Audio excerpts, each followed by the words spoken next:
Today I'm going to talk about nonfiction. It's been a while since we've had any to show you.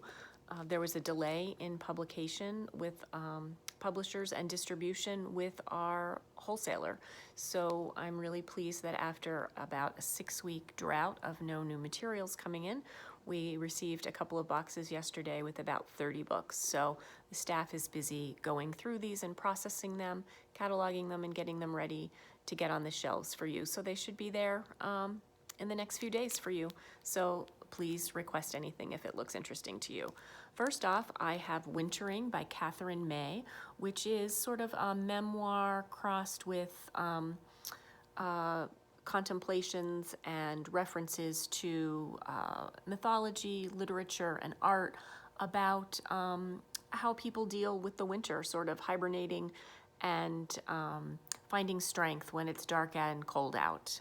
It's a lovely book. It's received a lot of interesting, positive reviews, and I think it's perfect for us this year in particular.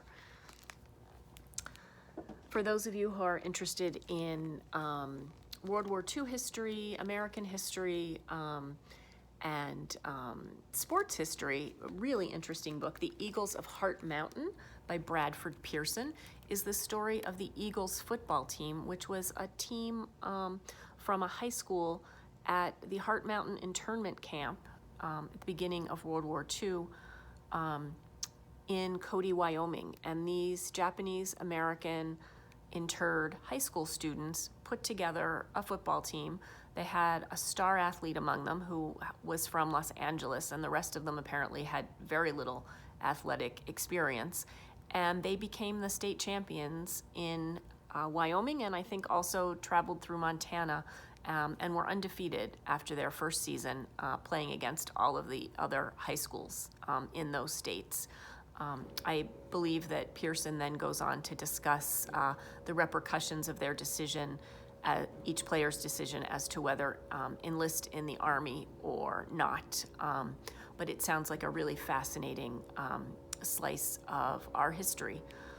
So this is available for you. Again, The Eagles of Heart Mountain.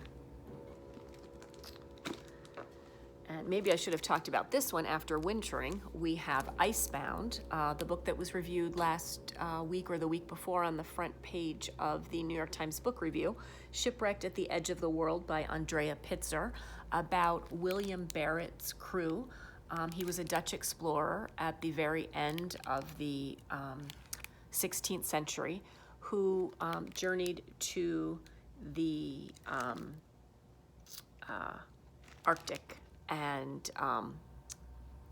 it's a story of adventure that many of us don't know. And she had access to his own journals and retraces what happened to them.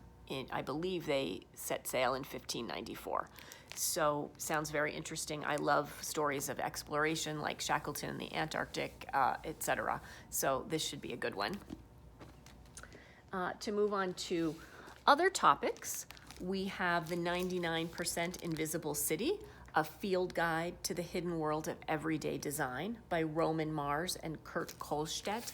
And this is sort of an encyclopedia, compendium of things that keep our world running and standing and staying together that we don't think about. Some of the questions that have been addressed in the book include, have you ever wondered what those bright squiggly graffiti marks on the sidewalk mean?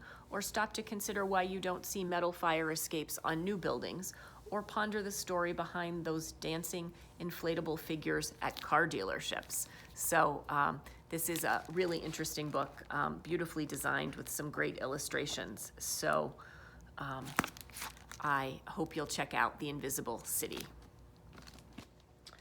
We have Fareed Zakaria's 10 Lessons for a Post-Pandemic World that came out at the end of last year, and he's appeared a lot discussing this book. Also get us thinking about what comes next when we finally beat the virus. And finally today, I'd like to tell you about The Upswing, How America Came Together a Century Ago and How We Can Do It Again by Robert Putnam. Another book to help us usher in this new era in politics and hopefully a new era as things continue to improve. So thank you very much, and we look forward to seeing you at the library. Please email us at request@hotchkisslibrary.org to request any of these, to go into the catalog through the internet and place a hold yourself, or call us on the phone at 364-5041, and we'll connect you with one of these books.